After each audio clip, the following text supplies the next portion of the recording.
Muy buenos días, sean bienvenidos a un nuevo episodio de Otro Rincón Podcast. El mundo en el que vivimos es un lugar en constante cambio, donde de vez en cuando se forman o dividen naciones. Todo este movimiento no siempre es bien visto por todos, por lo que los conflictos siempre están a la vuelta de la esquina. Ya en FIFA tenemos numerosos casos, pero hoy hablaremos, antes de tocar el tema principal, de un partido que se efectuó en CONIFA, la organización que, como ya sabemos, acoge los territorios que quedan por fuera del resguardo de la máxima organización que rige el fútbol mundial, y que en este episodio nos ayudará a contextualizar un poco más sobre esta situación. Pues bien, el 19 de octubre de 2019 se celebró en Turquestán Oriental, Papúa Nueva Guinea, en Den Haag, Países Bajos. Ya el mes pasado se habían comenzado a dar los acercamientos entre representantes de ambos seleccionados en La Haya, acompañado de los directivos de CONIFA de ese entonces, Jens Jokke como presidente de Asia y Paul C. Watson como director de desarrollo. Aprovecharon para entablar conversaciones sobre diversos temas, desde planear una serie amistoso hasta la posibilidad de contactar jugadores en Europa para integrar sus respectivos equipos. Igualmente se aportaron conclusiones en la participación de varios combinados de Turquestán en la Freedom Cup 2019, celebrada en Alemania en junio de ese año. Papúa también discutió la posibilidad de integrarse a CONIFA Asia en un movimiento parecido al que protagonizó Australia en FIFA hace unos años, y sobre el cambio de nombre de Turquestán Oriental, antes denominada Uyghur United. De seguro eso es este nombre. La etnia uigur es una de las 56 minorías nacionales de China, que en total apenas suponen poco menos del 9% de su población. Son musulmanes de alfabeto árabe y lengua de origen túrquico. Se ven a sí mismos como una etnia y cultura más cercanas a las naciones de Asia Central que a China. Turquestán Oriental ganó 8-2 ese encuentro y algunos meses después se enfrentó a Tamil Eelam por un cupo a la Copa Mundial CONIFA 2020, que acabó cancelada por tema pandemia. Aunque Xinjiang es la provincia más extensa del gigante asiático, está muy poco poblada por las complicadas condiciones geográficas que presenta y posee una actualidad similar al Tíbet. En 1949, después de que los nacionalistas chinos, el Kuomintang, perdieran la guerra civil en China, los gobernantes de la Segunda República del Turquestán Oriental se negaron a formar una relación confederada dentro de la República Popular China de Mao. El Ejército de Liberación Popular entró a Xinjiang y puso fin a la declaración de independencia unilateral de la República. Como nación ocupada, los habitantes de Turquestán Oriental tienen idioma y un patrimonio cultural único que se distinguen significativamente de la de los chinos Han. De hecho, muchos habitantes de la región comenzaron el exilio y la región quedó reprimida su fe y sus costumbres, además de abandonada económicamente. Se habla de que hay aproximadamente 20 millones de uigures en el mundo y cuentan con una fuerte presencia en países como Kazajistán, Kirguistán y Uzbekistán. Todo este asunto también tiene su lado futbolístico. En pleno Mundial de Rusia, la Federación Internacional de Asociación de Futbolistas Profesionales, la llamada FISPRO, emitió un comunicado para solicitar la liberación de Erfan Hezim, jugador de 19 años de origen uigur que supuestamente estaba detenido en un campo de reeducación política en Xinjiang desde febrero de 2018. Hezim fue detenido apenas regresó a su hogar de una gira futbolística por España y Dubái. A pesar de su posición como estrella emergente del fútbol, la fama de Hezim no le salvó de ser enviado a uno de estos. Hezim se encontraba entre los miles de uigures que fueron enviados a estos campos para, entre comillas, corregir sus posturas religiosas y políticas en medio de lo que, desde los medios de comunicación estatales y del partido, llaman una batalla en contra del extremismo religioso y lo que califican de actividades terroristas. Finalmente fue liberado en febrero de 2019 después de 11 meses y cedido al Shanxi Shanghai Athletic del ascenso chino. Amnistía Internacional viene documentando exhaustivamente la situación de Xinjiang desde hace varios años.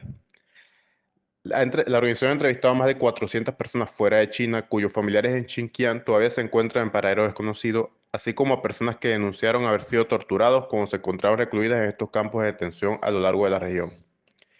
Si te gusta este contenido, recuerda darle like y suscribirte para que esta comunidad siga creciendo.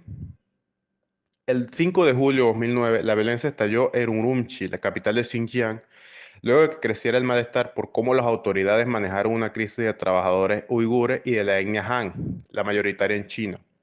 Según las autoridades regionales, 156 personas murieron durante los enfrentamientos entre estas etnias del 5 de julio, más de 1.000 personas resultaron heridas en las manifestaciones y cientos de manifestantes fueron detenidos. La política, el fútbol y Turquestán se volvían a mezclar pocos meses después.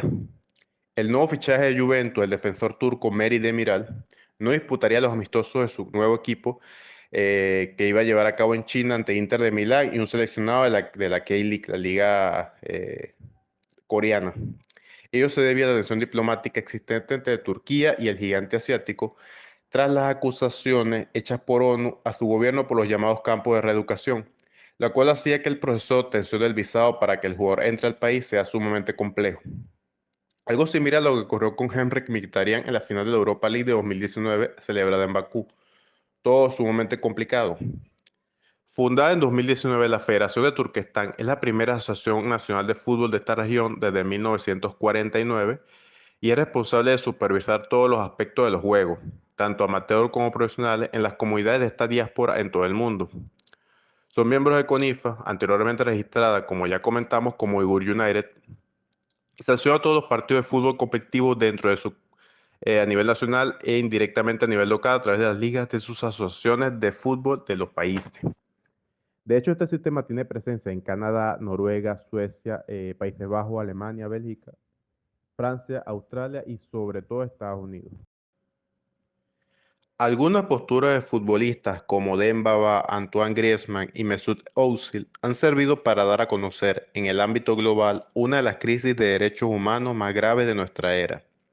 El francés, por terminar una relación comercial con una importante empresa de tecnología acusada de, supuestamente, participar en el desarrollo de una alerta uigur a través de un programa de reconocimiento facial. El caso del alemán fue más allá, llamando a los uigures guerreros que resisten la persecución y criticando tanto a China como al silencio de los musulmanes en respuesta. Sun Jihai, que en su etapa en activo jugó 80 partidos con la selección y que tuvo muchas temporadas en el fútbol inglés, sobre todo en el Manchester City, está encargado del fútbol base en la región. La idea es impulsar una campaña para su desarrollo futbolístico.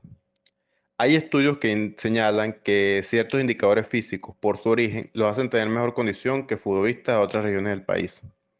Aunque claro está, la poca formación a los que podrían tener alcance estos jóvenes, poco después, influía en que esa diferencia desapareciera. Incluso algunas barreras se van rompiendo poco a poco. En 2018, ante Qatar, Median Museper, conocido como Medyan, se convertía en el primer futbolista de origen uigur que llegaba a ser internacional absoluto. También podríamos tocar algo de la historia del otro protagonista de aquel encuentro. En Papúa no están mejor. Es un territorio extenso, aproximadamente del tamaño de California, ocupado mayormente por zonas de selva, por lo que se encuentra escasamente poblado. Con ese nombre se le conoce a la mitad occidental de la isla de Nueva Guinea, ya que la mitad oriental le corresponde al estado independiente de Papúa Nueva Guinea. Durante muchos años fue denominada como Nueva Guinea Holandesa y en los 60 pasó a dominio indonesio, siendo conocido como Irian Jaya. Desde entonces ha sido sede de violentos encuentros. La lucha ya lleva casi 60 años y se cree que más de 100.000 personas han muerto en el mismo. De hecho, es ilegal ondear la bandera de la independencia y se reprimen sistemáticamente las manifestaciones o cualquier acto público relacionado con la independencia. Existe una notable brecha de características. La inmigración ha afectado a la estructura poblacional de la región y muchos papuanos temen desaparecer como pueblo. Se trata de un lugar muy rico y diverso, con cientos de culturas presentes.